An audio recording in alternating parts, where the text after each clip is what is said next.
at 11. Give me a better future. Raised voices, locked arms, and a passionate cause. Immigrants say they face deportation and their kids could be left behind. A NASCAR legend dead. NASCAR's Dick Trickle took his own life tonight. Now fans are taking to Twitter to express their sadness. I got a tornado on the ground right now. 6 killed, dozens hurt, homes destroyed. I just talked to local volunteers heading to Texas to help the victims. And we're tracking the same storm system now headed for the Carolinas. This WBTV high-definition program is sponsored by Honda Dealers of the Carolinas. WBTV News at 11 starts right now. NASCAR legend Dick Trickle drove to a cemetery in Lincoln County, called police, then shot and killed himself. He was 71 years old. Good evening and welcome. I'm Molly Grantham. I'm Paul Cameron. Welcome. The NASCAR Nation in shock tonight at the sudden death. A winner on the short track, but Dick Trickle was more than a winner of fans' hearts. All new at 11 o'clock, David Spunt live at the Hall of Fame in Uptown, where many gathered tonight to share grief. David? Paul, many people emotional about this suicide, what police are calling it. We were here just a little while ago. There was an exhibit opening. We spoke to the head of the NASCAR Hall of Fame. He says he's very upset by this, especially with all the NASCAR fans in town this week.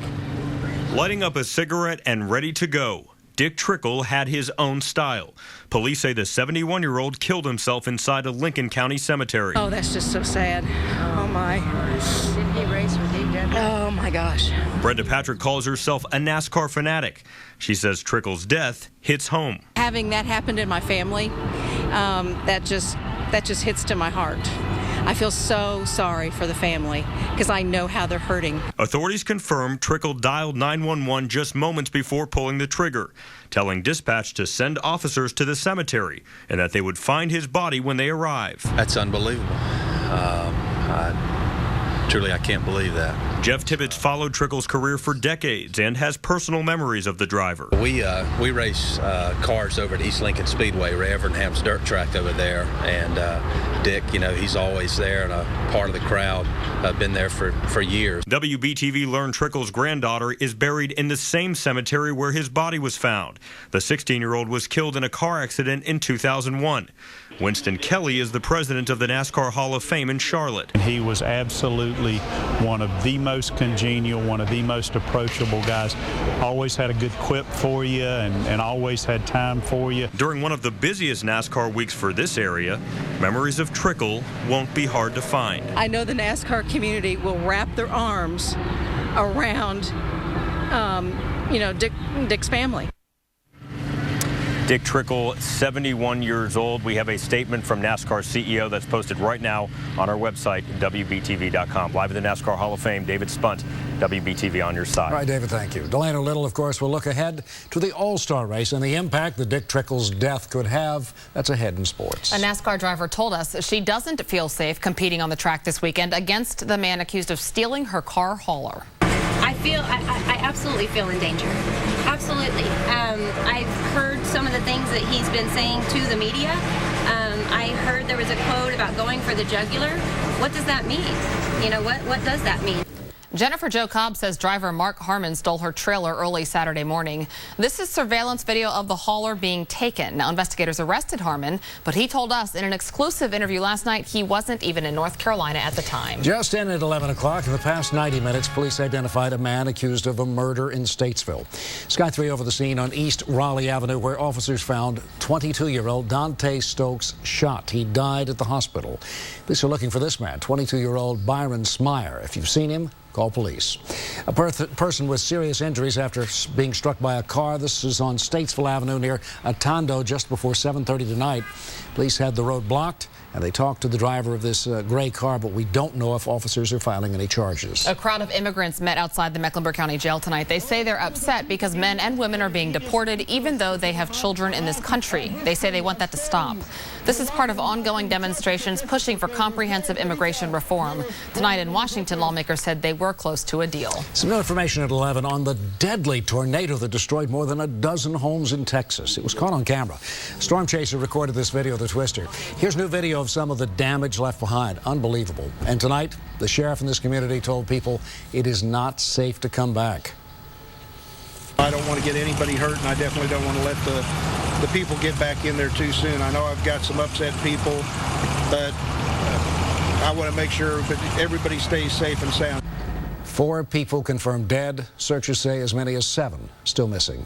And now the same system is headed for the Carolinas. We're tracking it right now on the Power Doppler radar network. And we have team coverage tonight.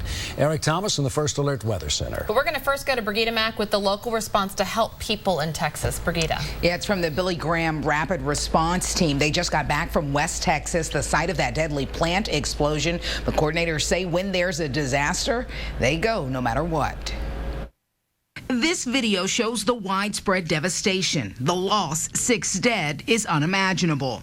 And for members of the Billy Graham Rapid Response Team, the task is a daunting one. Help this small community in North Texas navigate the long and difficult road to recovery. The sooner we get there, the faster they get that care to help them through the process. In fact, the first wave of the team is already on the ground, says deployment manager Al New. Our goal and our mission is to bring emotional and spiritual care to those who are hurt and suffering through their loss. Once coordinators have set up the team's home base, special crisis-trained chaplains will come in. They'll go out and start ministering to the pastors and to the first responders who were involved in rescues last night as well as this morning. The team hasn't gotten much rest lately. They spent weeks in West Texas following a deadly plant explosion there that nearly leveled the entire town. For those who wonder why they send chaplains when there are local churches, Al points out the devastation impacts them as well. Even some of the pastors have lost their own homes. They've lost their congregation, maybe even lost their church. That loss is one most of us can't even begin to fathom. It's why Al says they will stay there until their work is done. We will be there until the Lord says come home, and that could be two weeks, it could be a month. Al says they'll know better once they're down there for a few days exactly how long they'll need to stay. Live in the newsroom tonight, I'm Brigida Mack, WBTV, on your side.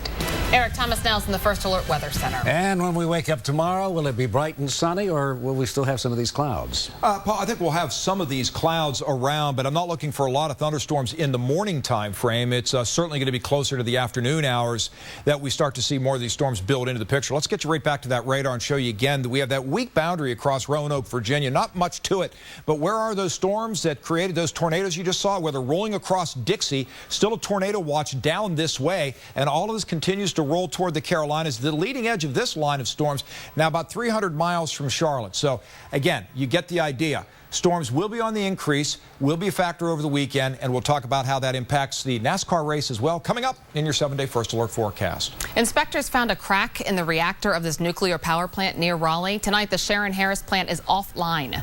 Duke Energy operates the plant. It says no radioactive material escaped and the public is not in danger.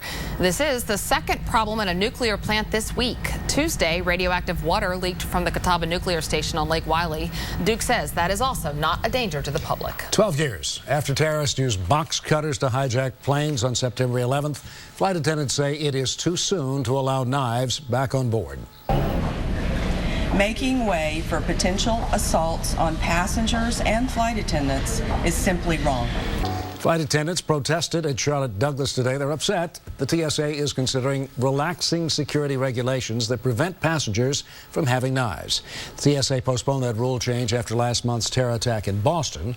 There's no word when they could reconsider. New at 11, the FBI invited us behind closed doors tonight at their headquarters in Charlotte. The new special agent in charge, John Strong, gave us access to the new technology his agents are using to fight crime.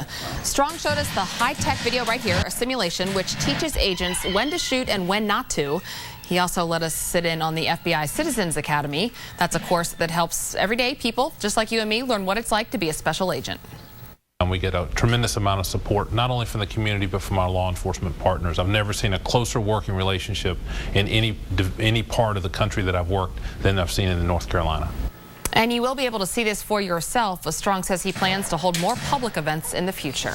Molly, I've got some exclusive video tonight that shows a group of thugs as they rob a Charlotte sandwich shop. As I showed you at 5 o'clock today, they even stuck a gun against one worker's head. Police say these guys are still out there, so take a closer look in tonight's Crime Stoppers report. This strip mall near Northlake has been robbed 7 times in 7 years, 3 times at this Subway sandwich shop. They had already closed. They were closed. The front door was locked. But the back door, that was about to open. From surveillance inside the store, you can see the cashier counting the till and a young man cleaning up. Employees were emptying the trash for the end of the night, and as they exited the business, came to the trash can, they were approached by these 3 black males. And these 3 meant business. Putting a gun to his head, they barge in. He was threatened by them. Told him he was going to shoot him, but he said, please don't shoot him. Just here, take my phone. They took his phone. And after forcing the cashier to her knees, all 3 grab at the cash drawer, stuffing their pockets.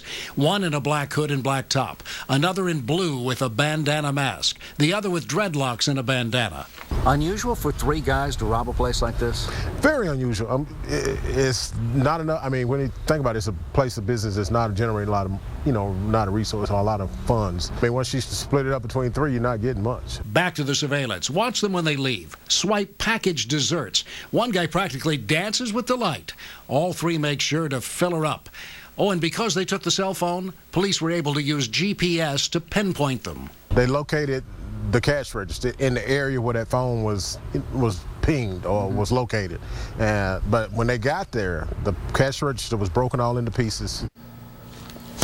The little bit of money was gone, the cash drawer busted, the cell phone still missing. If you can help catch this sweet tooth trio, call Crime Stopper 704-334-1600. You could earn a reward. A second top-level IRS official is resigning over the Tea Party scandal. The man who oversaw the division, which singled out conservative groups for extra scrutiny, will retire June 3rd. Today, President Obama pledged to work with Congress to ensure the IRS doesn't abuse its power, and he appointed White House Budget Officer Daniel Werfel to be acting commissioner. Somebody in Charlotte won $1 million in last night's Powerball drawing, but the big jackpot, it's still out there. Nobody matched all of the numbers, and now the jackpot has reached over $500 million, $550 million. Could go higher. Like I said, somebody won $1 million, so grab your tickets and check. Here are the winning numbers again: 2, 11, 26, 34, 41.